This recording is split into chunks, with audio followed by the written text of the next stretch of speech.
On démarre cet épisode de Ça fait un bail. Au fil de cet épisode, on va vous raconter plusieurs histoires, des histoires de maisons qui sont les plus belles maisons que j'ai jamais vues. Vraiment, c'est comme ça que j'ai découvert Iconic House. La première fois que je suis tombé sur les, je crois que c'était l'étoile des Beaux. L'étoile des Beaux, c'est ça. Je me suis dit vraiment, c'est le truc le plus incroyable que j'ai jamais vu. Il y avait rien qui me motivait plus que l'idée de me dire, un jour, j'aimerais pouvoir passer du temps avec mes amis, ma famille dans un endroit aussi beau, quoi. Écoute, on a encore quelques disponibilités on aurait dû en 2024 sur la haute saison.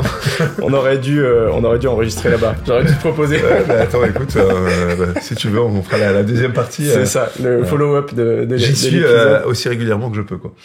C'est juste incroyable. Du coup, il y aura une version vidéo. C'est assez rare sur Ça fait un bail, mais là, il y aurait un YouTube où on va pouvoir vous mettre des petites vidéos. Ton associé me disait que vous avez des rushs intéressants en vidéo ou en photo pour que vous puissiez voir ces maisons un petit peu et constater. Donc aujourd'hui, il y en a trois. Mon associé et mon frère. Et ton frère. Par ailleurs, quoi. Et est-ce que d'ailleurs tu peux peut-être commencer par nous parler un peu de la naissance, de la jeunesse d'Iconic House? Et peut-être nous parler un peu de toi aussi pour ceux qui connaissent pas Thibaut Elzière. Écoute, peut-être que je vais expliquer ce que je fais originellement au-delà de l'immobilier qui est assez nouveau pour moi, et l'hospitalité. Moi, je suis un entrepreneur. J'ai commencé tôt, quand j'avais 25 ans, en 2004. Oui, j'ai un certain âge maintenant.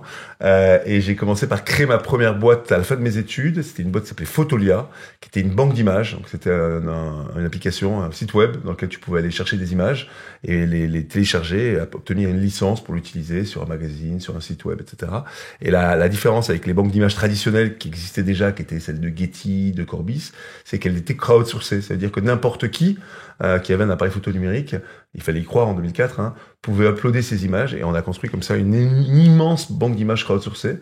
Et ça a été une histoire assez incroyable, parce qu'on a revendu la boîte 10 ans après pour 800 millions de dollars à Adobe. Donc succès incroyable. Alors j'ai pas touché tous les 800 millions de dollars parce que j'étais beaucoup dilué au départ. Il y aurait beaucoup plus d'Iconic House aujourd'hui. Beaucoup dilué sur le chemin. Ouais, sinon j'aurais pas, j'emprunterais pas pour faire mes maisons. On parlera cette partie financement de cette qui est beaucoup plus compliqué que ce que j'avais prévu. Okay. Tu sais, nous dans la tech, on lève de l'argent, on n'emprunte pas. Donc et je trouve ça beaucoup plus facile de lever de l'argent que d'emprunter. J'imagine. Et on a peut-être pas envie de lever sur Iconic House, on a envie plutôt d'emprunter pour les projets. Exactement, c'est assez une aventure, on en reviendra, mais patrimonial, l'idée c'est pas de faire rentrer un investisseur externe, donc c'est vraiment nos maisons à proprement parler. Et du coup, j'ai fait ça pendant 10 ans, aventure incroyable, donc dans la tech, j'ai dû apprendre à développer, parce qu'à l'époque, tu devais développer ton propre site ou tu le lançais pas.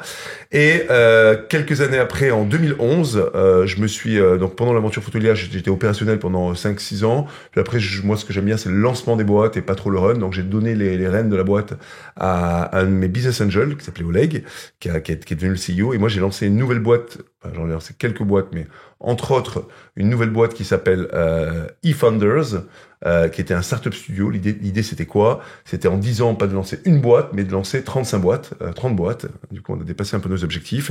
Et on a créé un modèle où on s'associe, on arrive avec nos idées, on s'associe avec des entrepreneurs, et on va, pendant 18 mois avec eux, transformer une idée en un logiciel, une traction et une équipe.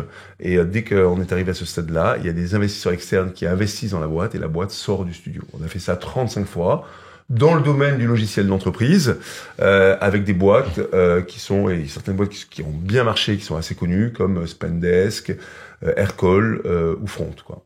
Et voilà, donc ça c'est l'aventure eFounders, qui est devenu Exa, parce qu'aujourd'hui on a lancé des studios dans tout ce qui est logique. Donc historiquement, eFounders dans le logiciel d'entreprise, on l'a fait dans la fintech avec Logic Founders, on l'a fait dans le Web 3 avec eFounders, et on veut le développer dans d'autres verticales, peut-être la PropTech d'ailleurs, à proprement parler. J'allais te le demander justement. Voilà. On y a pensé très sérieusement à une époque. PropTech et même immobilier opéré, on aura le temps d'en parler. Immobilier opéré, on s'est dit que c'est qui nous amusait, mais c'était un peu trop loin de nos fondements. Mais PropTech, ça reste du software SaaS, et ça reste un domaine sur lequel il y a encore énormément de choses à faire. Donc c'est quelque chose qu'on regarde. Voilà, ça c'est mon aventure Exa. Je continue à faire, ça me prend tout mon temps. Je dirais mon boulot par ailleurs. Et à côté de ça, j'ai lancé avec mon frère justement Iconic House, quelque chose d'un peu plus tangible, un peu plus terrien. Quand t'es dans le software, toujours un peu dans l'intangible. Et comment c'est né? C'est né de l'appartement dans lequel on est là. Moi, j'habite à Bruxelles. Je faisais pas mal d'allers-retours entre Bruxelles et Paris. Et quand je suis à Paris, j'étais à l'hôtel pendant 2-3 ans, les 2-3 premières années. Et honnêtement, les 2 premières années à l'hôtel, c'est génial.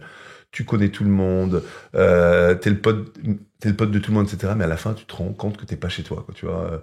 Et je me suis dit, je vais m'acheter un appart. Ça a été le début de tout. J'ai commencé à regarder, à visiter quelques petits appartements, je dirais pour moi tout seul. Et là, je me suis projeté en me disant, putain, ça va être l'enfer. Tu vas venir 2 jours par semaine. Ton lit va pas être fait. Ton appartement va être froid. Être tout seul, quoi. Tu vas être tout seul comme un con, quoi, tu vois. Et je me suis dit, oula, putain, la déprime arrive. Changeant complètement le concept, disruptant, appliquant ce qu'on fait dans nos boîtes et essayant de voir si il n'y a pas un autre concept imaginable. Et du coup, j'ai acheté un loft dans lequel on est là, plus grand, avec 6 chambres. Et l'idée, c'était quoi? C'était de créer une app. Donc, on l'a fait. On a créé une app qui permet aux copains, et vraiment copains, c'est-à-dire que les gens qu'on connaît au premier degré, de louer pour un tarif modique, qui vient juste rembourser les charges. L'appartement n'est pas un appartement commercial. Aujourd'hui, quand j'arrive, il y a toujours 5-6 personnes que je connais. Je sais même pas qui est là ou qui est pas là. Il y a des potes qui viennent de Londres, de Bruxelles, du sud de la France dont je viens.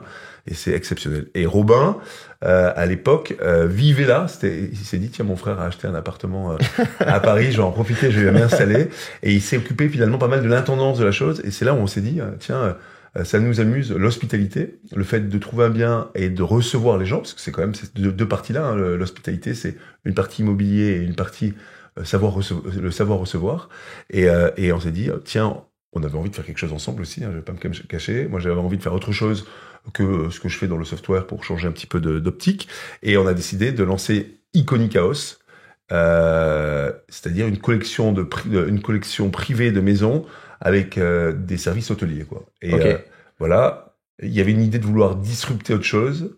Après, je finis, mais juste pour expliquer un peu ce qui nous a motivé aussi, c'est que dans l'hospitalité de luxe, enfin, il y a pas mal de gens qui ont de l'argent aujourd'hui qui lancent des hôtels de luxe. C'est-à-dire que j'ai l'impression, quand tu regardes le top 500 Fortune Challenge, t'as l'impression que quelle que soit l'industrie dans laquelle tu étais dans ta vie, à la fin, tu finis par lancer un hôtel de luxe. Ouais, quoi, tu vois. même les influenceurs s'y mettent. Donc, même les influenceurs s'y mettent.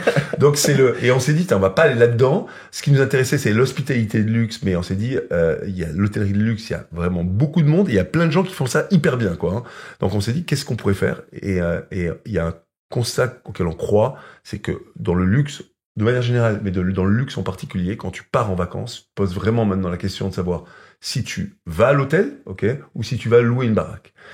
Dans l'hôtellerie, il y a une offre vraiment complète et sérieuse de très bons hôtels, 5 étoiles, palace, tu vois.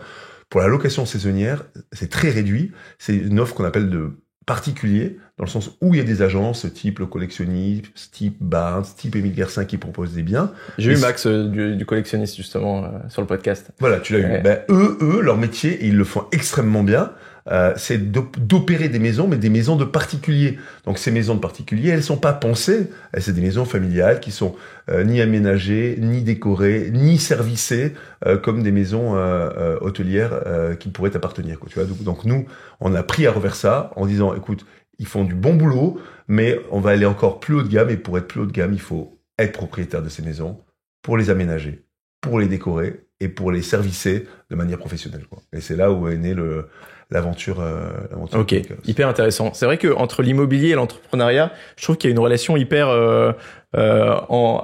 alambiquée ou particulière. Il y a ces entrepreneurs, quand ils commencent, parfois assez jeunes, ils voient leurs amis autour d'eux qui commencent à acheter, eux ils investissent tout dans leur boîte, ils peuvent pas devenir propriétaires. Et il y a vraiment toute cette période pour être en incubateur. En ce moment, je réalise en fait ce truc-là où ils peuvent pas devenir propriétaires de toute façon avec leur statut. Et petit à petit, bon, la boîte elle commence à bien marcher. Après, ils peuvent acheter leur bureau ou un espace pour leur entreprise.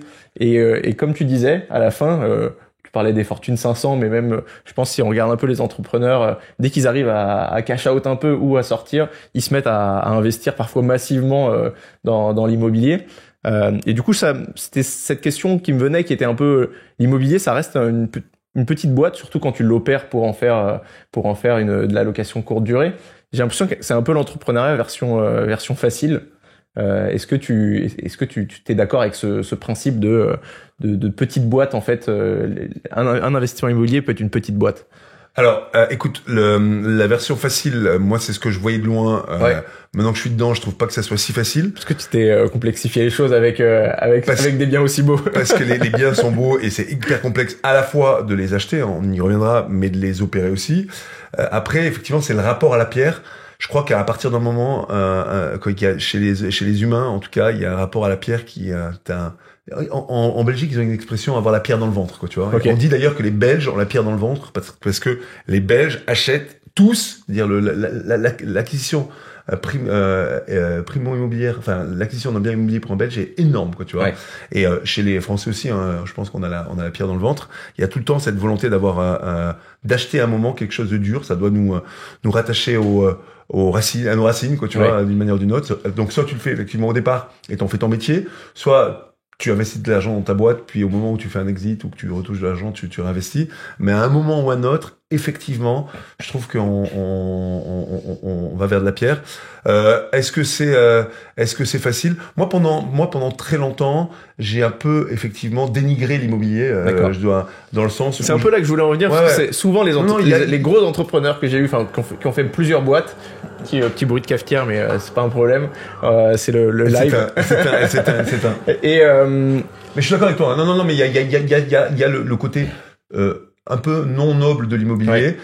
Quand l'immobilier est opéré, il retrouve ses lettres de noblesse. C'est-à-dire que si tu fais de l'immobilier pour faire derrière quelque chose, ça devient moins vulgaire. Exactement. Si tu tu t'achètes un appartement pour faire de la découpe, on va trouver que t'es un commerçant, tu vois. En fait, il y a ce côté, je pense, un peu dénigrant qui est pas juste, du coup, de mettre à quelqu'un qui fait de l'immobilier en faisant, par exemple, la découpe d'appartements, le mettre plutôt dans la case des commerçants que des entrepreneurs, quoi, tu vois. Oui, et puis il y a toute cette réglementation, on en parlait avant l'enregistrement, qui arrive, où on essaye de limiter la location courte durée dans les grandes villes, etc. Et je pense que ça participe à rendre l'activité un peu vulgaire, comme si on essayait de jouer sur cette ligne, en fait, de droit. Et du coup, comment typiquement de ce point de vue-là vous pouvez opérer une maison demain à Paris, par exemple? Écoute, il y a effectivement des lois qu'on appelle un peu vulgairement lois anti-Airbnb, qui sont en fait qui veulent limiter l'accès, enfin le fait de pouvoir louer un appartement sur une maison ou un appartement sur une courte durée. Ces lois, elles sont faites pour plusieurs raisons. Elles existent en province, dans certaines régions, et elles sont en train de se développer par rapport à l'accès au logement. Et c'est assez légitime. Alors, je sais pas si l'accès au logement, c'est un droit constitutionnel, et du coup, c'est légitime de le défendre. Pourquoi? Parce qu'effectivement, à Biarritz, par exemple, un appartement qui vaudrait 150 000 euros pourrait être acheté 220 000 euros par quelqu'un qui voudrait le louer en Airbnb, parce que évidemment, c'est plus rentable de faire de la location courte durée que de la location longue durée. Et donc, du coup, ça augmente le prix moyen des appartements et les locaux peuvent plus se loger, quoi, tu vois. Donc, il y a vraiment un problème. La question, c'est pas tellement le problème, c'est comment est-ce que pour le résoudre, il faut interdire la location en courte durée, qui est aussi un droit constitutionnel, qui est le droit d'entreprendre, quoi, tu vois. Chacun a le droit a priori d'entreprendre. À Paris, c'est un autre sujet. Il y a ce sujet de droit au logement, mais il y a surtout le fait de pas transformer Paris en une ville fantôme avec, je dirais, imaginons que tu sois dans un immeuble et que tes 5 voisins soient juste des appartements Airbnb, des gens qui sont là pour 3 jours, avec des boîtes à clés partout, avec des boîtes à clés partout pour créer, je dirais, un lien social, et c'est pas forcément l'idéal, quoi. Donc la mairie de Paris est de plus en plus dure et se bat de plus en plus pour faire en sorte de limiter la possibilité de faire du Airbnb ou de la location courte durée. Elle oblige aujourd'hui de compenser avec de la commercialité, c'est-à-dire d'acheter. Alors je suis pas expert du sujet, mais je crois qu'il faut acheter la même surface. Oui, ou dans certaines zones 2 fois la surface. Ou même deux fois la surface. Des arrondissements, ouais. Et elle est en train de rajouter de nouvelles règles qui sont encore plus complexes et plus draconiennes. Donc elle se bat, et notamment dans les arrondissements qui sont dits touristiques, comme Montmartre ou le Marais. Donc ça devient très très compliqué. Nous on adore dans le sens où quand c'est compliqué, pour le coup il y a moins de personnes qui s'y frottent, et du coup nous ça nous permet d'avoir du coup ça va limiter l'offre. Et comme ça va augmenter la demande, on va bien s'en sortir, quoi, tu vois. Mais c'est vrai que c'est tricky. Ça veut dire qu'il faut travailler avec des avocats. Ça veut dire qu'il faut travailler avec des gens qui sachent te trouver des biens. On regarde des petits hôtels à acheter, par exemple. On sait que dans l'hôtellerie, hein, il faut 25, 30 chambres pour pouvoir mutualiser les coûts et pour être un tant soit peu rentable. Donc, du coup, un hôtel de 8, 10 chambres, c'est la surface qu'il nous faut, nous, pour faire une maison, à proprement parler. Et c'est des hôtels qui se bien vendent. vieux, très mal opérés. Exactement. C'est ça qu'on cherche. Écoute, on n'a pas encore trouvé. On vient de commencer. Au départ, on n'a pas du tout pensé à lancer à Paris. C'est une idée, je dirais, nouvelle. L'idée, c'était de se mettre dans des lieux de villégiature pour être sûr de louer à fond pendant la haute saison. On peut en parler, mais on a commencé donc le premier bien on a commencé l'année dernière. Le premier bien qu'on a lancé, il est justement, t'en parlais au début du podcast, hein, ça s'appelle l'Étoile des Baux, au Baux de Provence. C'est quelque chose qui nous tient à cœur parce que c'est notre région d'enfance avec mon frère Robin. C'est là que j'y passe mes vacances aussi, j'adore. Voilà, nous on est nés dans les Alpilles. Okay. Moi je suis né à Aix-en-Provence, lui il est né à Arles et nos parents vivent dans un tout petit village à côté des Baux qui s'appelle Oreille. Et donc naturellement l'endroit qu'on aimait, l'endroit qu'on connaissait, hein, parce que qui dit acheter dit opportunité, dit connaître la région, dit savoir où se positionner, bien mesurer le prix, quoi, tu vois. On a acheté donc facilement franchement la plus belle maison de tout le coin. Dans ce coin-là, t'as à la fois des masses, et des beaux masses et des maisons de village. Et nous, on a acheté, je pense, ce qu'on peut faire de plus beau en maison de village, pour en parler. Donc ça, c'était le premier bien. Le deuxième bien, ça a été à Hossegor. Pareil, endroit que je connaissais pas. On y reviendra. Comment on cherche. Nous, on a ouvert une quinzaine de lieux en France et on regarde tout le flot. On regarde nous-mêmes et on nous envoie tout le flot qui passe et on va, dès qu'on trouve une baraque qui pourrait convenir, on saute dessus et on va visiter. C'est-à-dire qu'on peut pas se dire je cherche à Deauville et je vais trouver. On ouvre Deauville. Et ça va durer peut-être 3 semaines, peut-être 6 mois, peut-être 2 ans avant de trouver la perle. Mais voilà. Donc il s'avère qu'on avait ouvert Hossegor et qu'à Hossegor, moi je connaissais très peu, est arrivée une maison qui était exactement à l'endroit qu'on imaginait être le bon endroit, c'est-à-dire au bord du lac Marin, entre la mer, l'océan et le bord du lac Marin, qui est l'endroit où il faut être. Une maison qui était très iconique dans son côté architectural. C'est une maison basque-hollandaise très reconnaissable. Peut-être que vous montrerez des photos pour que les gens voient. Et là, on s'est dit go, on y va avec Robin. Et ça a été le deuxième bien qu'on a ouvert. Et le troisième bien qu'on a ouvert, on l'a ouvert il y a quelques jours à Courchevel, à la montagne. Donc c'est un chalet qu'on avait acheté il y a déjà 18 mois et qu'on a dû étendre, réaménager. Hein, c'est-à-dire que la plupart du temps, nous, on aime bien faire des travaux, donc on achète des biens dont on va pouvoir aménager choisir le programme, changer le programme et le décorer. Et là, on a ouvert donc un chalet de 700 mètres carrés à Courchevel village, pas à Courchevel 1850. Nous, on vend en tout cas une nouvelle forme de luxe, beaucoup moins bling bling, beaucoup moins jet set, beaucoup plus décontracté, beaucoup plus authentique. Et du coup, à Courchevel, il fallait pas se mettre à Courchevel 1850, il fallait se mettre à Courchevel village, dans le quartier des Brigues, qui est un peu le quartier sympa, au milieu des pistes. Donc la prochaine ouverture, ça sera dans 3 mois dans le Luberon. Et on a encore 2 biens qu'on a achetés qui vont ouvrir, et puis on va continuer pendant quelques temps en France. Peut-être dans les grandes villes, donc avec ce test sur Paris, et après certainement à l'étranger, en Europe. Et chaque fois, pendant encore quelques temps, on amène nos clients dans des endroits où ils ont l'habitude d'aller. C'est-à-dire que on veut pas tout risquer. On veut d'abord créer une marque, et quand on aura créé cette marque, on va pouvoir amener des clients dans des endroits où ils seraient pas ou des endroits incroyables dans lesquels ils seraient pas allés naturellement. Quoi, tu vois, je pense par exemple à Chamonix, un client fortuné américain, il va avoir en tête Courchevel, peut-être Val d'Isère, des grandes Megève, mais il va pas avoir en tête Chamonix, alors que Chamonix c'est quand même une ville incroyable l'été et l'hiver. Donc ça sera dans un deuxième temps. Je pense à par exemple Dinard, c'est très connu par les Français, un endroit incroyable, mais je pense qu'il nous faut une marque pour qu'on nous fasse confiance et qu'on puisse amener des gens là-bas, et je suis sûr qu'ils vont se régaler, quoi, tu vois. Trop bien. Qu'est-ce qu'une Iconic House finalement? C'est une bonne question. Et en fait, est-ce qu'on fait encore à ce niveau-là, est-ce qu'on fait des compromis ou est-ce qu'il y a aucun compromis? Est-ce que c'est forcément en fait chaque bien doit être un peu l'image épinale de la région dans laquelle il est. Ouais, sans être sa caricature, oui. D'accord. Ouais. Ok. Donc l'idée c'est pas de tomber non plus dans la caricature en ayant la maison. Alors il s'avère que Maison normande avec la maison normande, la maison basque, etc. Alors il s'avère qu'à Hossegor on a une maison assez basque-hollandaise, ouais. d'un architecte assez connu et incroyable. Moi je m'intéresse, plus ça va, plus je suis intéressé par justement la partie architecture. Et des architectes qui sont pas forcément très connus, pas très reconnus, mais des reconnus localement. Et c'est quelque chose que je cherche. Donc, qu'est-ce qu'on cherche nous? On cherche déjà dans des endroits qui sont, je dirais, reconnus aujourd'hui, dans lesquels il y a déjà de la location touristique. Vous pouvez aller sur le collectionniste, regarder la liste de leurs destinations. Ouais. Et on cherche dans ces destinations-là. C'est bien, ils ont préparé le terrain. Ouais, ils ont tous. Non, mais on est tous alignés sur là où les gens vont pour le moment.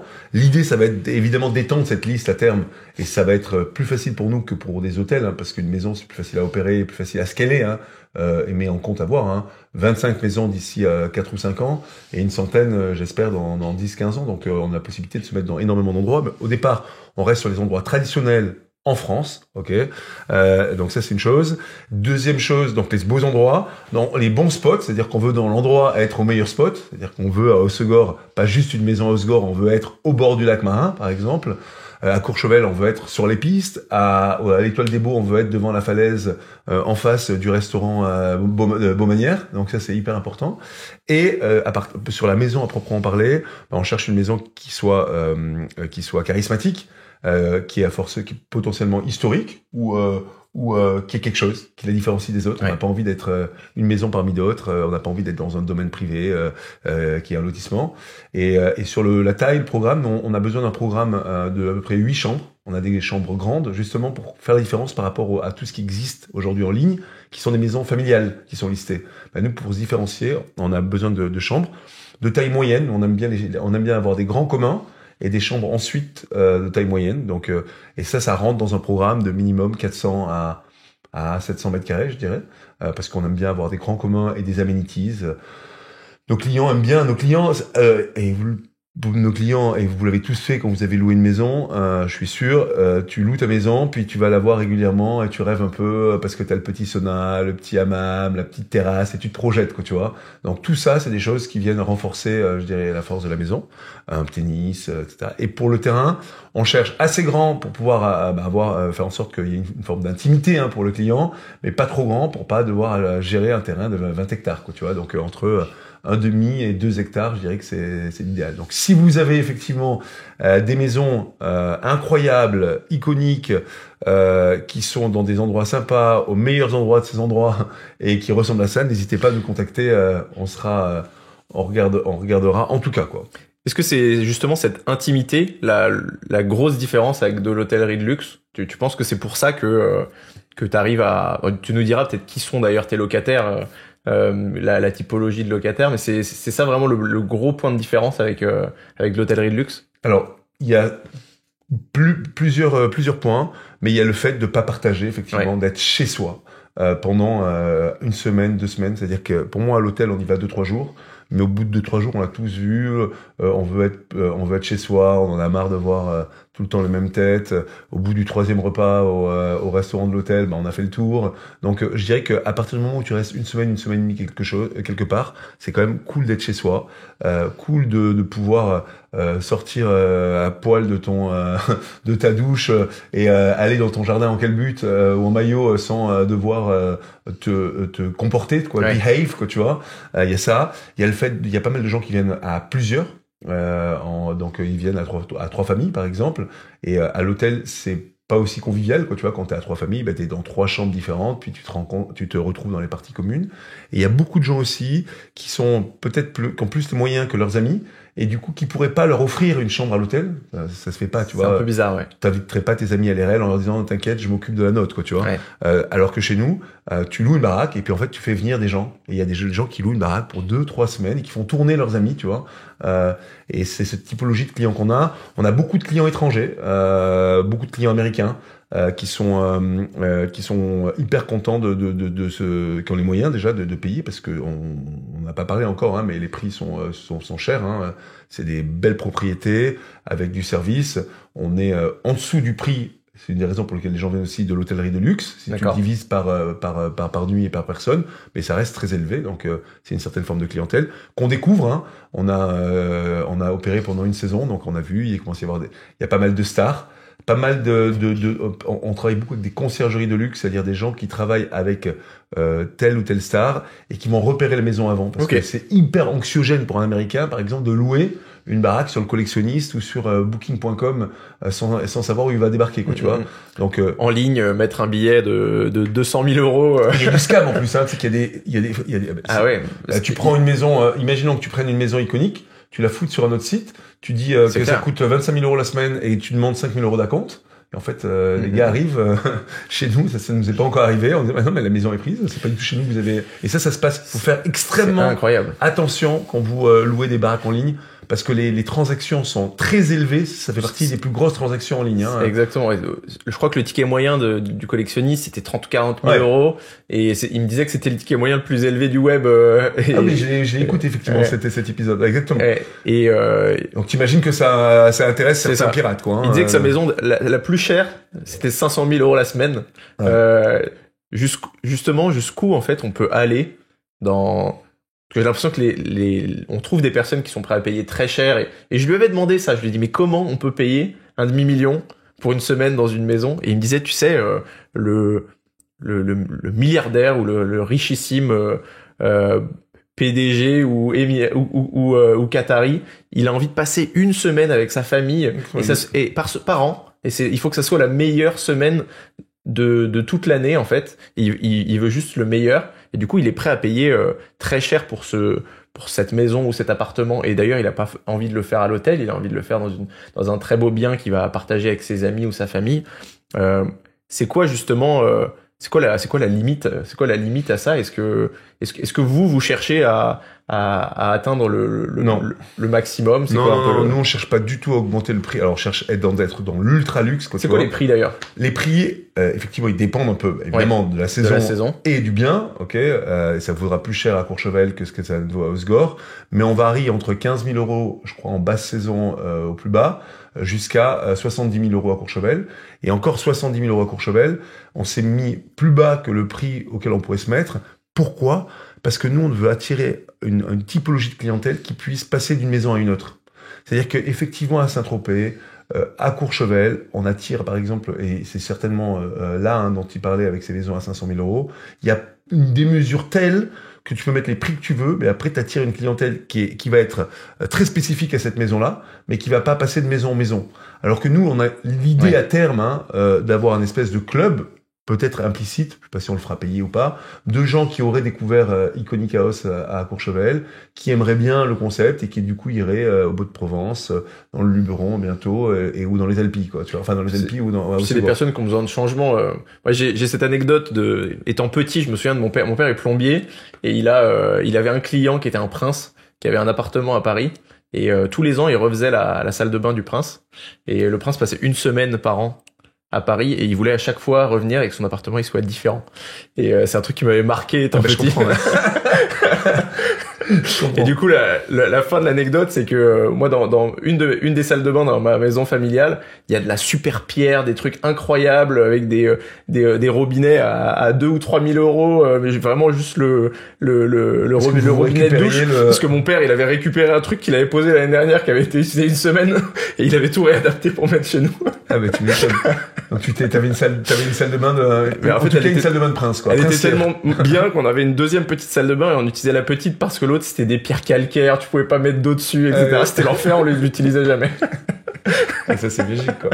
Écoute, non, nous on tombe pas dans cette folie-là. Nous on a vraiment envie, et c'est vraiment une question qu'on se pose, de faire en sorte que d'une part d'avoir une offre lisible, c'est-à-dire d'avoir une offre qui est très consistante entre une maison à Courchevel et une maison à Hossegor, et sur les prix, des prix qui soient pas trop différents, quoi, tu vois. Donc ça c'est une chose. Et puis d'autres choses, nous on cherche pas à être ultra profitable, c'est-à-dire que c'est un peu un business plaisir quand même, on veut être rentable, mais on cherche pas à dégager énormément de valeur. C'est très dur on y reparlera, mais dans la location saisonnière, ça fonctionne. Je pense que si on voulait faire de l'argent, il faudrait qu'on opère des biens beaucoup moins chers, en n'étant pas plutôt en 5 étoiles, mais plutôt en 3 étoiles.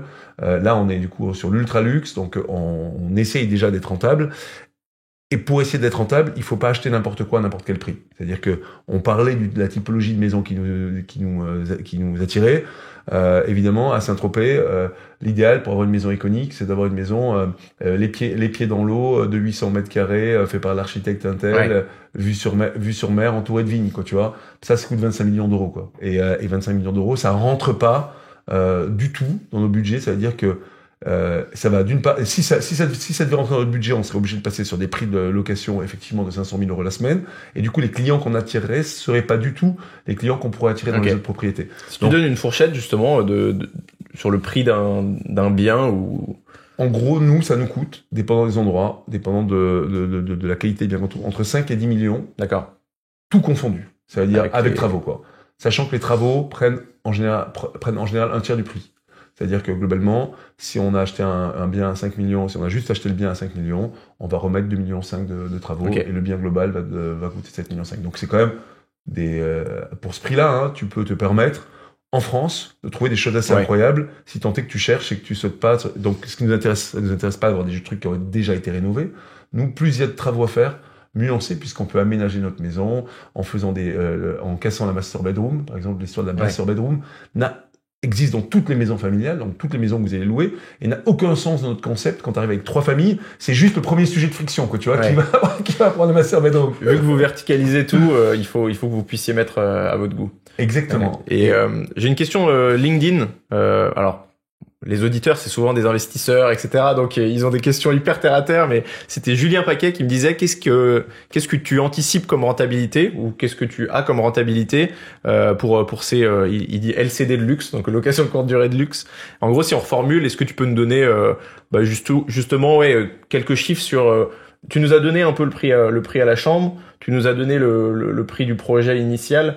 Ce qui nous manque un peu comme info, et après chacun fera son calcul de son côté peut-être, mais c'est le taux de remplissage en fait. Comment tu remplis ces maisons? Écoute, pour l'instant, on les remplit comme on peut, parce qu'on est la première année, et il s'avère que nous on pense que on peut être rentable si on arrive à faire quoi? À créer un repeat, à la fois des gens qui ont aimé la maison et qui vont y retourner régulièrement. Ça se passe souvent dans la location saisonnière. Ouais. T'as kiffé un endroit, tu viens avec tes amis, t'as découvert, je sais pas, t'as ton prof de surf, donc tu reviens exactement à Hossegor chaque première semaine de juillet. Donc on veut que ça se passe, et on veut aussi que se passe le fait de se dire, Hossegor, j'ai déjà fait 2 ans, tiens, je vais aller à l'Étoile des Baux. Donc si ça se met en place, et seulement si ça se met en place, on va pouvoir créer quelque chose de rentable, ok? Et je dis pas profitable, ça veut dire que rentable. Et quand je dis rentable, c'est quoi? Je prends pas en compte le fait de l'appréciation du capital. Ça, pour moi, c'est cherry on the cake. Okay, je veux juste être rentable sur rembourser nos charges, les impôts et le remboursement de l'emprunt. Okay. C'est déjà, si on arrive à faire ça, c'est incroyable. Donc notre objectif à court terme, et il faut qu'on loue à peu près 35 semaines pour donner un chiffre par an. D'accord. C'est extrêmement compliqué parce que tu as toute une saison. T'as généralement la haute saison où c'est facile, entre guillemets, il faut le faire déjà, où t'as 20 semaines, et plus 15 semaines qu'on appelle sur les ailes de saison, qu'on doit remplir avec de l'event, avec de la retraite, avec du séminaire, et c'est toute une offre qu'on est en train de développer et qui commence à prendre. Voilà, il faut, pour moi, pour tirer le trait, il faut pouvoir remplir 35 semaines pour pouvoir faire en sorte que ta maison te coûte rien, à condition, et ça fonctionne à condition que tu aies des coûts d'acquisition qui soient très faibles. Et pour que ces coûts d'acquisition soient faibles, il faut que tu offres un très bon service pour que les gens veuillent revenir, soit sur la même propriété, soit sur différentes propriétés, quoi. Donc c'est extrêmement dur à opérer. C'est quoi cette part justement parce que c'est vrai que sur le site, il y avait écrit, en effet, vacances, famille, et il y avait aussi séminaires, événements, télétravail. Aujourd'hui, c'est quoi la part? Est-ce qu'elle est minime ou... Alors non, écoute, elle se renforce. Pour l'instant, vacances famille, c'est vraiment toutes les vacances. Ouais. Il y a que ça, et c'est des semaines entières. Après, nous, on a créé un concept. J'aime bien ça, j'aime bien créer des concepts. Et je pense que, franchement, je l'ai pas vu ailleurs. Nous, on a l'impression de disrupter une nouvelle industrie qui s'appelle la para-hôtellerie. Donc, on a l'impression de devoir réinventer les codes, savoir à quoi doit ressembler une maison, quel type de maison il faut acheter, à quel prix, comment pricer, comment les vendre. Et une chose qu'on a inventée, c'est justement la location à la semaine du dimanche au dimanche, au lieu de faire du samedi au samedi, qui est traditionnellement le cas. Et du voilà, pourquoi pas. Et en fait, je vais expliquer pourquoi ça change tout. Parce que quand tu as du dimanche au dimanche, tu peux couper, si tu veux, ta semaine entre le dimanche 18h et le jeudi 10h. C'est ce qu'on appelle la petite semaine, et ce qui est hyper adapté au séminaire. Les gens arrivent soit le dimanche soir, soit le lundi matin, et ils restent 3 jours, parce qu'en séminaire, t'as pas envie de rester plus, quoi.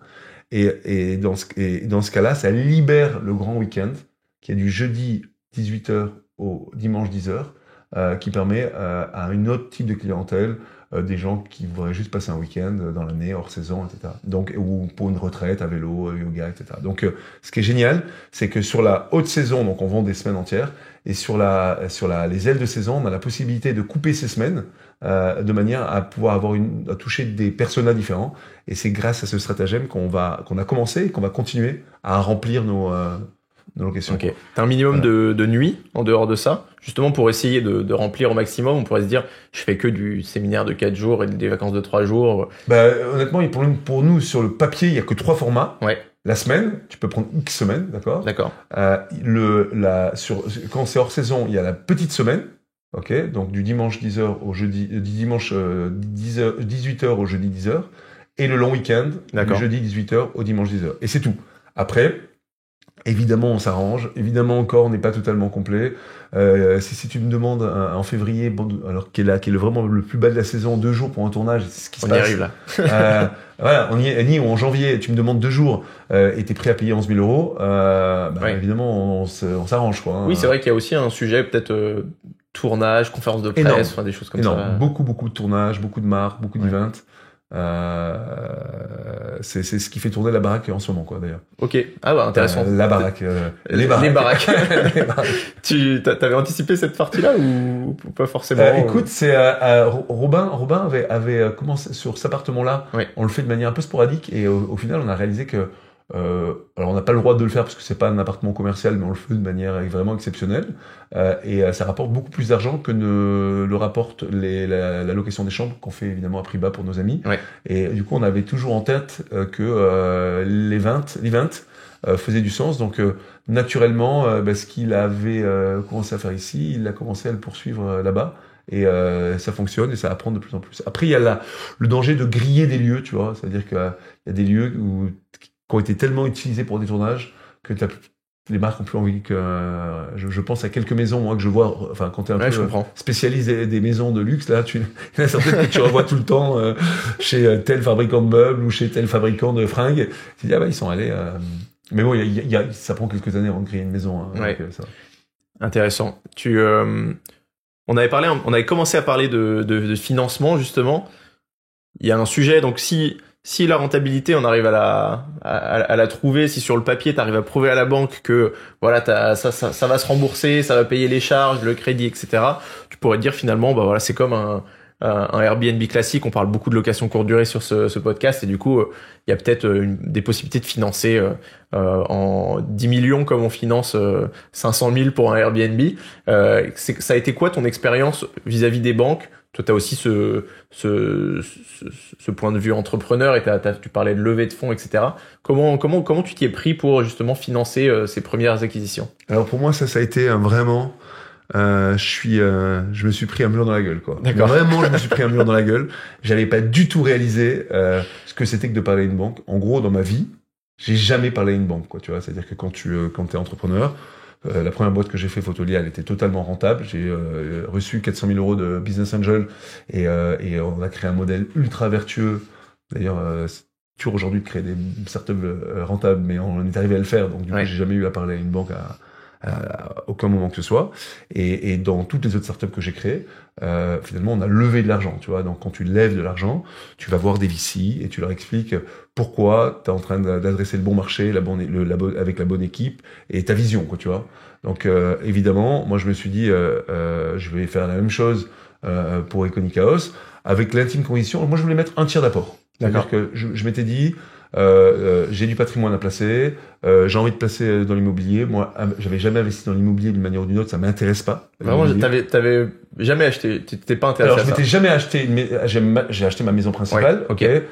J'avais investi dans un fonds de distress real estate, un pote à New York, mais à part ça, j'avais jamais fait d'immobilier et le fait d'acheter de l'immobilier, ça me faisait mal au bide, quoi, tu vois. Ça m'intéresse pas. d'une part, et d'autre part, je voulais pas acheter de maison de vacances parce que j'avais vraiment ce concept de me dire qu'une maison de vacances, tu l'utilises 3 semaines par an, le reste du temps elle est vide, tu te sens l'obligation d'aller tout le temps au même endroit. Donc tu vois, vraiment j'étais un anti maison secondaire, maison de vacances, immobilier. Et non, j'ai rattrapé mon retard. Hein. Et donc du coup, je suis allé voir la banque. Et j'ai commencé à pitcher la vision de on va disrupter la para-hôtellerie, on va avoir 25 maisons en 2025, etc. C'est vrai que j'aurais pas du tout pris cet axe-là. Et là, claque du banquier, genre, c'est quoi votre carnet de commandes? Vraiment, réel, hein? C'est quoi? Attendez, les gars. Donnez-moi un business plan et montrez-moi le carnet de commandes, pour les locations sur l'année, quoi, tu vois. Ouais. Je leur ai dit, vous êtes con, quoi. J'ai pas de carnet de commande, j'ai pas encore acheté le bien puisque je l'ai pas encore financé. C'est vous qui devez le faire, quoi, tu vois. Et énorme claque, avec un refus. Donc il y avait 2 propriétés. On a voulu financer 2 propriétés. Et là ils m'ont dit, ok pour la première, la deuxième, on a besoin de 3 ou 4 ans pour voir si le business model que vous nous donnez sur la première fonctionne. Et du coup, j'ai dû aller voir une autre banque et de fil en aiguille, en fait, on va voir chaque fois des banques quasiment différentes. Il y a des banques qui nous suivent sur 2 biens, mais on doit faire un business model, on doit expliquer pourquoi ce qui fonctionne déjà alors qu'on est au tout début de l'activité. C'est chaque fois au moins un tiers d'apport. Quand tu leur dis, mais attendez, il y a un business plan, vous avez une hypothèque. Vous prenez une hypothèque sur le bien, ils te disent non mais l'hypothèque en fait on s'en fout. Ce que je comprends toujours pas. Si vous en foutez, la prenez pas. Hein.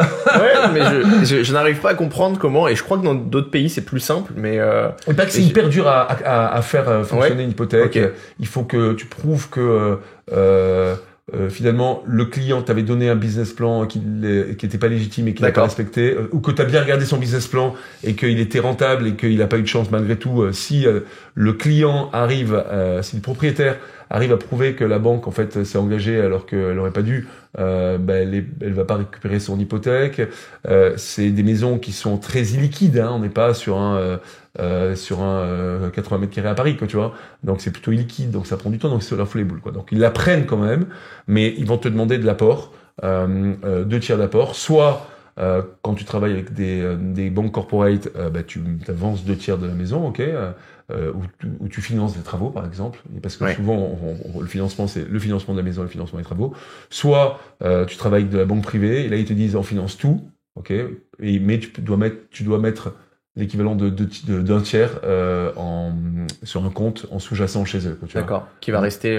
Que eux vont investir et sur lequel ils vont prendre des commissions. Quoi. Ouais. C'est le principe de la banque privée. Quoi. Mais du coup, honnêtement, aujourd'hui c'est toujours une galère. Sur chaque bien, on n'a pas une banque, on n'a pas d'investisseur externe. On travaille qu'avec des banques. Sur chaque banque, on doit se battre. Mais ce qui est finalement une bonne chose, c'est pas le bottleneck, c'est-à-dire qu'aujourd'hui, on a plus de mal à trouver des bons biens que ce qu'on a du mal à les financer. Et le fait de devoir se battre pour les financer, ça veut dire ça nous oblige à pas acheter n'importe quoi, notamment parce qu'on doit, ils s'appuient sur une expertise. Donc de toute façon, ils pourront jamais te prêter plus d'argent que ce que l'expertise des côtés ressort, le prix d'expertise des côtés, quoi, tu vois.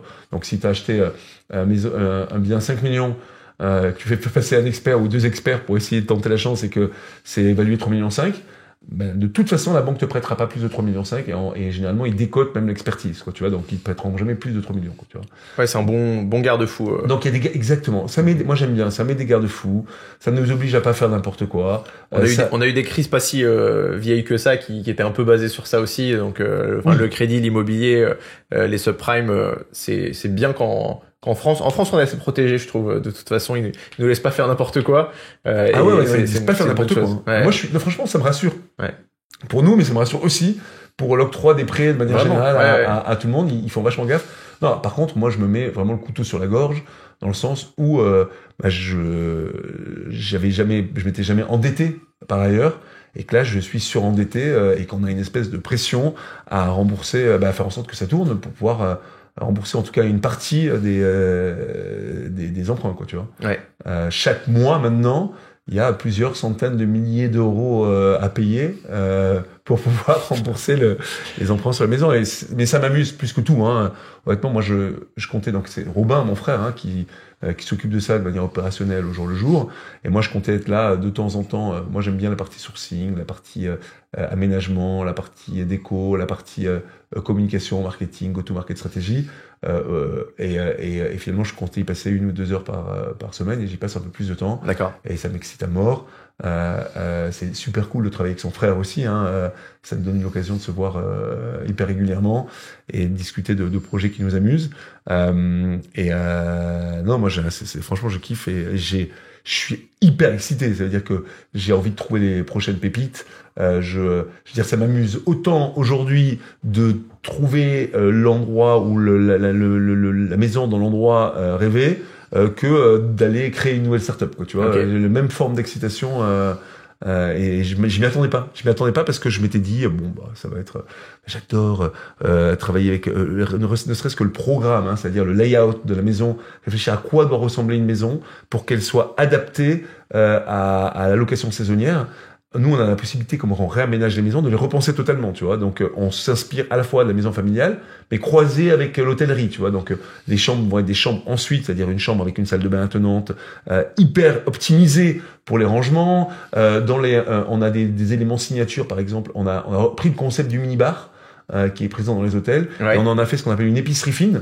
Donc, il y a une immense épicerie super belle dans chaque baraque, avec un iPad, évidemment qu'on a fait un logiciel de fou. Alors, évidemment, Bon, du coup, tu t'es amusé. on n'est pas parti sur un logiciel sur l'étagère, on aurait évidemment dû, parce que c'est toujours une grosse connerie quand tu fais ton propre software, mais on n'a pas pu s'en passer. Dis celui qui en a fait 40. Voilà, mais c'est toujours chiant et c'est toujours une mauvaise idée hein, quand c'est pas ton core business, quoi, tu vois. Donc, Ouais. on aurait dû forcément prendre une solution existante, mais on est parti sur à créer nous-mêmes un système qui nous permet de gérer toutes nos baraques et notamment tout ce qui est réservation, facturation. Mais ce qui nous permet de faire des choses un peu marrantes, c'est-à-dire que cette épicerie dont je parlais, elle permet, il y a un iPad et on a mis du vin, des bouteilles d'alcool, des saucissons, des fromages, des trucs, des petites choses locales, etc. Et elle permet aux clients, quand la flemme d'aller faire des courses de temps en temps, de venir pointer sur l'iPad et c'est directement facturé sur leur note globale, quoi, tu vois. Ouais, c'est drôle parce que c'est vraiment des mécanismes que certains de mes invités ont mis en place avec des appartements qu'ils ont achetés 80 000 euros. Ouais. Et là, on se retrouve sur juste réinventer l'expérience sur chacun de ces petites parties de la location. C'est génial, cette partie-là, elle est drôle, non? De se dire à quoi ça doit, je m'inspire de l'hôtellerie et à quoi ça doit correspondre, que ça vaille 80 000 balles ou 8 millions, quoi, tu vois. Ouais, exactement. Ça change pas le fait qu'il faut réinventer l'expérience.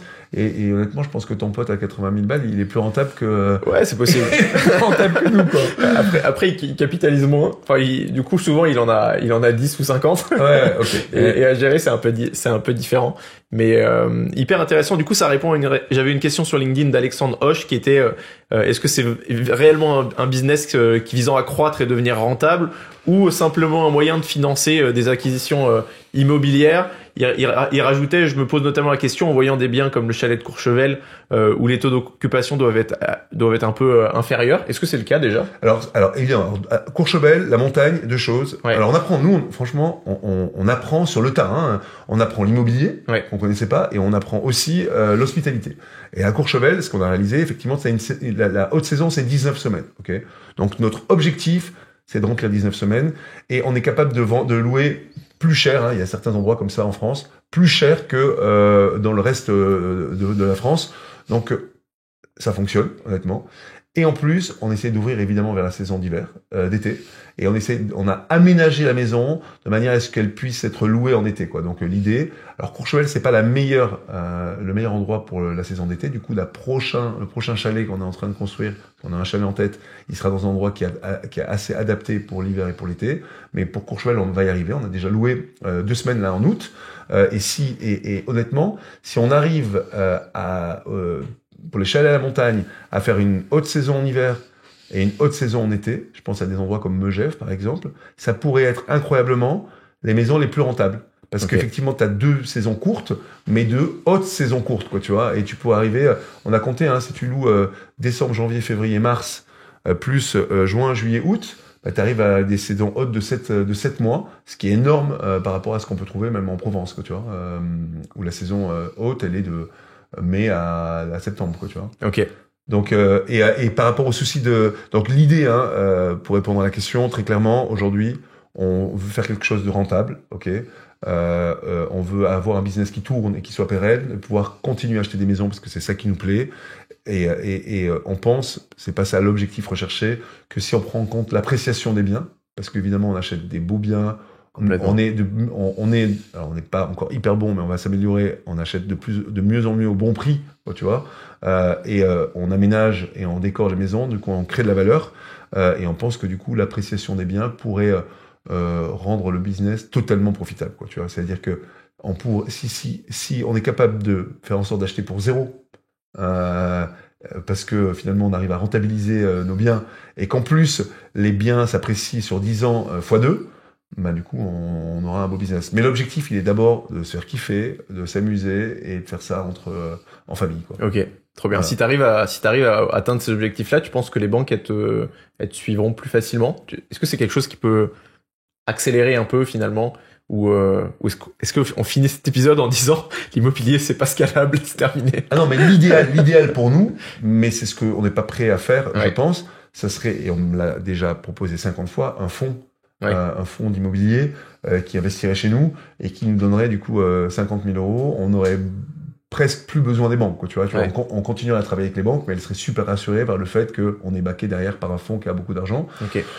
Moi, je me dis que ce que je te disais, le bottleneck aujourd'hui, c'est-à-dire ce qui nous freine, c'est pas tant l'accès à l'argent, c'est le trouver les bons biens, quoi, tu vois. Donc j'ai peur que si on a trop d'argent, on commence à prendre des biens qu'on n'aurait pas pris par ailleurs. Et j'ai envie que ça soit d'abord un gros focus sur la qualité, qu'on ait le temps aussi de se poser sur les maisons. Ça prend du temps, hein. Là, on va travailler sur la partie artistique de Gordes, par exemple. On a passé déjà 10, 15, 20 heures dessus. Si on avait eu 10 biens en même temps, ça aurait été peut-être 10 minutes, un quart d'heure, quoi, tu vois, il serait pas suffi, quoi. Donc, et les banques, je pense que si on est capable d'avoir un nombre, je pense qu'il nous faut, ce qui est très dur, c'est d'arriver à une masse critique de biens. Moi, je pense qu'il nous faut entre 6 et 10 biens pour pouvoir avoir une affaire qui tourne et créer une marque où les gens peuvent revenir sur différentes propriétés, quoi, tu vois. Et je pense qu'à partir de 6 à 10 biens, on pourra exposer un business model avec de l'historique qui nous montrera qu'on est rentable, et à ce moment-là, les banques seront beaucoup plus à l'aise de nous prêter de l'argent et ça sera pas tout le temps aussi compliqué, quoi. Okay. Mais c'est encore à démontrer, quoi. En tout cas, je suis hyper rassuré de voir que tu tombes sur un projet qui t'excite, tu vois. En fait, j'avais un peu, récemment, là, j'ai un peu fait une croix en me disant, finalement, je pense que je lancerai pas de start-up tech dans ma vie ou dans les 5-6 prochaines années. Je vais me concentrer sur le podcast, la création de contenu, l'immobilier, que c'est des choses qui me passionnent aussi. Et j'avais un peu ce truc de me dire, justement, est-ce que c'est pas, je sais pas, moins noble, moins excitant, on peut aller moins loin dans la réflexion et dans un projet qui soit un peu intellectuel aussi, tu vois, et qui soit motivant un peu de manière pédagogique. Et du coup, c'est hyper rassurant. Ça me rassure de voir que quelqu'un comme toi qui a fait 40 startups. Moi, je trouve ça hyper complet comme métier, hein. C'est génial. C'est hyper complet. Et une dernière chose, moi, je pense que faire de l'immobilier, effectivement, ça peut être simple si c'est juste de l'immobilier, de la promotion, tu vois. Mais avoir une stratégie derrière, une ligne directrice et savoir vers où tu vas, quoi, tu vois, pour construire quelque chose et capitaliser, ça qui est intéressant, quoi, tu vois. Se dire juste j'achète pour revendre, je dis pas que c'est mal, hein, et c'est surtout en immobilier, c'est souvent une manière de faire beaucoup d'argent rapidement, et c'est sur terre même une manière de faire beaucoup d'argent rapidement, parce que t'es bien connecté, t'achètes pas cher et tu revends à des gens qui le sont moins ou qui sont moins matures et tu fais une plus-value. Tu vois, ça existe. Mais ce qui est intéressant, c'est de construire un projet, quoi, tu vois, de se dire, tiens, moi, ce que je crois, c'est l'événement, ce que je crois, c'est à la location séminaire autour de Paris, et de se dire, j'ai une vision, je vais acheter des meubles, je vais acheter des anciens moulins. Je voulais faire un truc autour des moulins, moi, à l'époque, et je voulais rénover des moulins pour en faire des endroits pour les off-site, et je voulais faire la chaîne qui s'appelait la compagnie des moulins. Trop bien. Tu vois. Il y a des très beaux moulins. Et des moulins, il y en a partout, en fait. Des moulins, il y en a partout. Ça rendait. J'adorais parce que j'adore le côté, j'adore l'eau, j'adore le côté autonome énergétiquement que offre le moulin. Des moulins, il y en a autant autour de Paris que ce qu'il y en a dans l'Auvergne ou dans les Alpes, quoi, tu vois. Donc tu peux toujours trouver des moulins où tu veux, quoi. Et ça peut être des moulins hauts, des moulins à vent, etc. Bref. Et là, il y avait une ligne directrice qui permet d'une part de savoir où tu vas et de construire quelque chose, et puis de construire une marque autour des moulins, autour de ce que tu vas Moulin.io, apporter. Hein Moulin.io. Moulin.io. C'est ça que moi j'aime bien. C'est vrai que ce qui est intéressant, je trouve, après chacun trouve l'intérêt où il veut, mais c'est construire une marque et capitaliser sur le long terme, quoi, tu vois. Donc oui, c'est génial de faire de l'immobilier, je pense, si tu as en tête quelque chose où tu te dis je construis, tu vois, je capitalise, chaque petite brique que je rajoute me permet de faire quelque chose de plus grand et de faire quelque chose, d'avoir plus de facilité, de faire le second projet la prochaine fois, quoi, tu vois. Et voilà. Super intéressant. On a beaucoup parlé de la pierre. Peut-être que pour terminer, on pourrait parler un peu plus du service. À quel niveau de service vous apportez? Est-ce que finalement on est sur un service qui peut être hyper... vous allez répondre à quelque chose d'hyper extravagant pour un client? Est-ce que vous êtes sur de la personnalisation? C'est quoi qui fait? Qu'est-ce que vous prenez de l'hôtellerie ultra luxe? Qu'est-ce que vous prenez pas, ou au contraire même vous vous dites c'est pas du tout ce qu'on veut? Et comment on apporte justement cette dernière pierre? Il nous reste 10 minutes. Ah super, ok. Voilà. J'ai un call à 10h30. Ouais, bon, on a 20 minutes. Ah, bon, on est bon. Voilà. On est bon. Écoute, c'est une question hyper intéressante, hein, parce que ce qu'on fournit nous, le service qu'on fournit sur nos maisons est aussi important que la maison. Et effectivement, on a parlé pendant tout le début du podcast de la maison, et maintenant il s'agit de parler du service. Ouais. Notre équipe sont des professionnels du service qu'on a recrutés dans l'hôtellerie de luxe.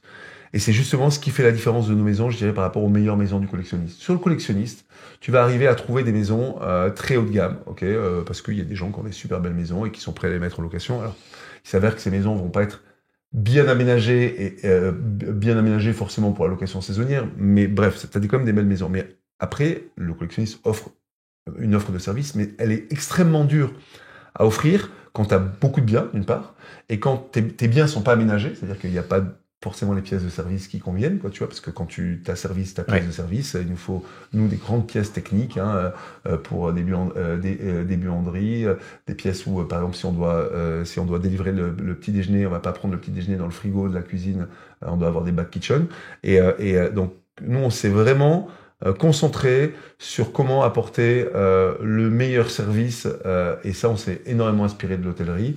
On a eu de la chance, c'est qu'avec le Covid, il y a pas mal de gens qui ont quitté l'hôtellerie, notamment l'hôtellerie de luxe, parce qu'ils se sont rendus compte que c'était des travails de galère, quoi, tu vois, et qui sont devenus indépendants. Donc, pour chaque maison, on a un house manager, ok, qui va gérer l'intendance. Il va pas être là tout le temps, toute la journée, parce que les clients ont forcément besoin d'une intimité. Il va accueillir les clients, ok, et il va être tout le temps disponible.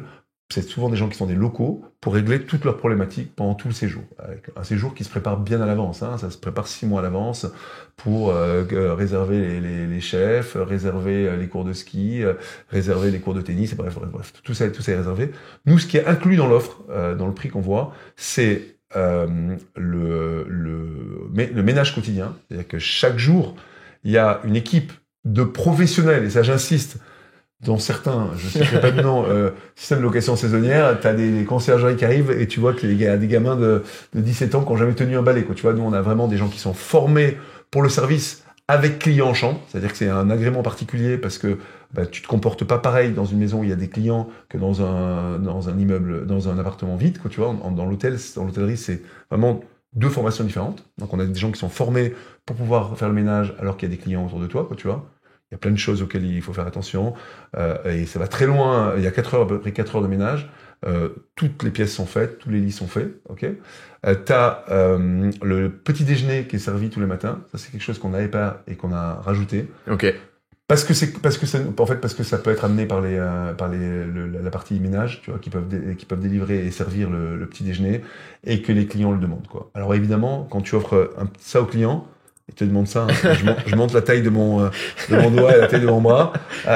C'est que avant ils voulaient le petit déjeuner, on leur a fait un petit déjeuner, et maintenant ils veulent plus que du coup on offre un petit déjeuner continental, mais maintenant ils veulent du bacon, des œufs, etc. Ouais. Donc on fait évoluer l'offre doucement, etc. Puis s'ils veulent plus, on peut leur rajouter un tas de services, comme des chefs, hein. De plus en plus de nos clients prennent des chefs. On réfléchit même à faire en sorte que l'offre soit plus packagée. Peut-être qu'à terme on risque de vendre un peu plus cher, mais en rajoutant tous les transferts, parce qu'il y a pas mal de gens qui veulent pas payer chaque fois qu'ils vont un transfert pour aller de droite à gauche. Alors il y a une voiture qui est disponible dans chaque maison aussi. Okay. Ça fait partie du package. Alors c'est une petite voiture d'appoint, mais c'est...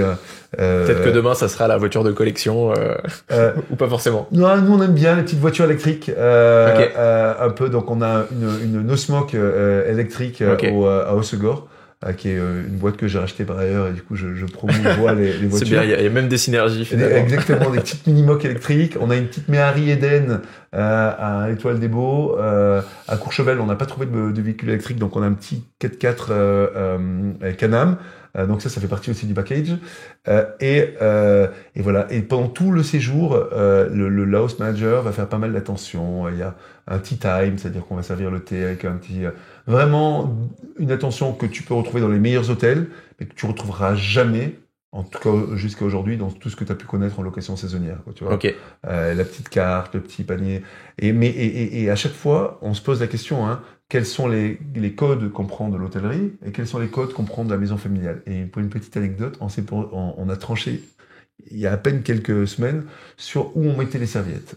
Donc quand tu disposes de serviettes, tu les mets normalement dans la location saisonnière sur le lit, et dans l'hôtellerie dans la salle de bain. Et en fait, on s'est rendu compte que sur le lit c'était l'enfer. C'est pratique, etc. Parce que parfois t'as pas la place dans la salle de bain. Maintenant, on aménage la salle de bain pour qu'il y ait la place pour le faire et on met partout on met des chauffe-serviettes et on les met sur les chauffe-serviettes. Mais quand elles sont sur ton lit et que tu finis ta douche et que tu te retrouves à poil en frisquant et en mettant de l'eau jusqu'à très chaud, on s'est dit qu'on les mettait. Mais c'est des petites réflexions comme ça, décisions comme ça qui ont l'air anodines, qui font qu'on arrive à une gamme de services vraiment haut de gamme et qui nous permet d'accueillir des clients ultra exigeants de Palace ou de 5 étoiles qui jamais, pour rien au monde, n'iraient louer chez quelqu'un d'autre, quoi. Ça veut dire qu'ils sont chiants, quoi, tu vois. Et nous, c'est notre boulot, donc on est prêt à accepter ça. Mais si la robe longue rentre pas dans l'armoire, alors on va devoir racheter des portants pour faire en sorte qu'il n'y ait pas le pli d'un centimètre en bas. Ça arrive. Ça, c'est déjà arrivé, quoi. Et Robin, si tu as l'occasion de l'interroger, qui travaille lui avec les house managers au jour le jour dans le corps du business, est tout le temps confronté à ce genre de choses, quoi. Franchement, nos clients sont incroyables et généralement ils sont hyper contents. Et quand ils sont contents, mais ils nous font des diatribes incroyables en disant que ils avaient jamais vu ça. Ça fait vraiment plaisir, mais ils sont en même temps extrêmement exigeants, quoi. Et ça va de pair généralement. Trop bien. Il y a Marie Tomei sur Instagram qui me demandait est-ce qu'il y a des services que vous sous-traitez et en fait comment est-ce que vous gérez cette sous-traitance en se disant voilà on a un catalogue de services je sais pas par exemple pour les skis ou d'autres activités peut-être. Alors la force et ce qui fait la rentabilité de notre modèle par rapport à de l'hôtellerie, c'est quoi? L'hôtellerie, ça fonctionne quand tu as à peu près 30 chambres parce que tu peux mutualiser pour compenser tes charges fixes, quoi, tu vois, qui sont ton personnel. Nous, on est parti sur un modèle où il y a moins de chambres, du coup qui dégage moins de valeur, mais avec zéro charge fixe. C'est-à-dire que nous, la seule charge fixe qu'on ait, c'est finalement le jardinage une fois par mois, tu vois. Si on loupe pas une maison, on a un manque à gagner énorme du fait de ne pas louer la maison, mais ça ne coûte rien. Et du coup, ce qu'on fait, c'est qu'on travaille avec un house manager généralement qui est attaché à la maison, mais qui est une freelance, qui travaille parfois pour 2 ou 3 maisons, pas plus. Et après, cette personne-là va coordonner tous les corps de métier qui sont aussi des fournisseurs qu'on aura triés sur le volet, la conciergerie qui s'occupe du nettoyage, qu'on va trier parce qu'elle vient par exemple du monde du 5 étoiles, les transferts ou effectivement toutes les expériences et les activités, plus comme la personne house manager est locale, elle va avoir ses bonnes entrées dans les restaurants, elle va connaître le bon prof de surf qui était champion du monde, etc. Donc ça se passe aussi. Mais en vérité, c'est surtout des fournisseurs triés sur le volet qui sont coordonnés par la house manager, quoi, le principe. Et qui fait, je dirais, l'agilité du modèle et potentiellement sa rentabilité, quoi. Trop bien. Écoute, est-ce qu'on a tout dit ou est-ce que tu avais quelque chose à rajouter? Il y a encore 1 milliard de choses à dire, notamment sur la déco, sur l'artisanat, parce qu'on a toute une partie où on décore nos maisons et on passe un temps fou à les aménager, c'est-à-dire à réfléchir au plan d'aménagement, mais aussi à les décorer on essaie de décorer avec des artisans locaux l'artisanat d'art local et et tout ce qui est artiste. Et ça, c'est vraiment la touche un peu Iconic House qu'adorent nos clients. Mais honnêtement, ça pourrait faire ouais, mais ça pourrait faire le sujet d'un podcast en entier. C'est ce qui fait. Je pense que c'est vraiment ce qui fait que je suis là aujourd'hui. Tu vois, ces photos-là, elles sont déjà le photographe est très bon aussi. Les photos sont magnifiques, mais la décoration, elle a un truc. T'as le sentiment de pouvoir atteindre ce niveau de plénitude en fait. Et d'ailleurs il en parlait Max de le collectionniste. Il disait en fait nos plus belles maisons, ce qu'elles ont de différent des autres, c'est qu'il y a un endroit de la maison qui est juste le plus bel endroit du monde à ce moment T. Ça va être le rayon de soleil sur le terrain de pétanque à 19h avec la bouteille de rosé à côté dans le Luberon.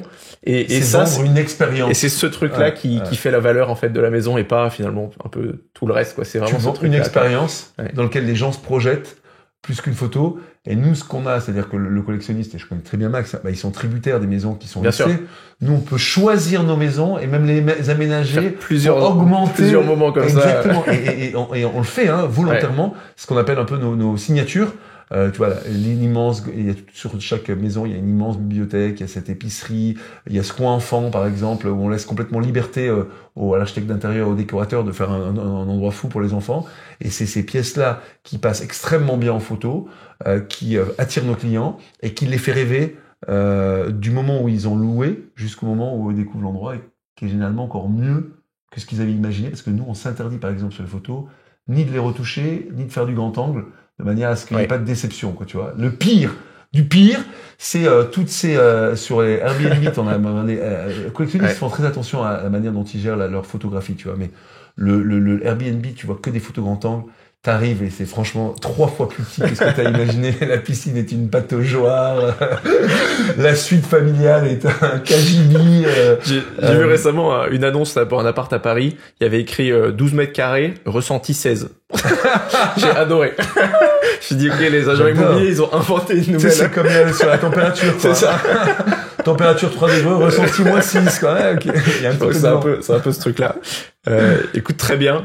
Pour terminer, est-ce que qui c'est que je devrais absolument recevoir sur ce podcast pour parler d'immobilier, d'hôtellerie ou autre sujet? Écoute, moi je vends un peu ma paroisse. Je te dirais qu'il va falloir un moment interroger mon frère parce qu'il est dans le cœur du réacteur. Il racontera plein d'anecdotes un peu marrantes parce que lui il fait ça carrément toute la journée. Et sinon, je pensais à un co-founder d'une de nos boîtes, Jonathan Angeloff, qui est, je dirais, aussi bon dans la tech qu'il est dans l'immobilier. Il a commencé avant tout dans l'immobilier. Aujourd'hui, il est en train de dépoter avec son associé Gaëtan. Ils ont acheté un hôtel. Ils viennent d'ouvrir un espace. Ils font de l'immobilier opéré, du coup. Il a acheté un espace d'événements Maison de la Boétie. Honnêtement, et il a une histoire incroyable. Il sait extrêmement bien raconter ses histoires. Franchement, tu ne perdras pas ton temps, tes auditeurs non plus. Donc, pas de réflexion, invite Jonathan, quoi. Et ben le mot est passé, on invitera Jonathan. Là, je peux te faire une intro si tu veux, s'il répond pas. Trop cool. Je suis sûr qu'il va être chaud. Trop bien, ouais, écoute, merci Thibaut, c'était un plaisir. Et ouais, on va se faire un épisode avec ton frère pour avoir un peu les insights. Il est peut-être plus dans cet opérationnel. Ouais, il y aura plein d'anecdotes et un peu plus précises, quoi. Trop bien. Merci Thibaut. À très bientôt. Bye bye. Salut, ciao. Ciao.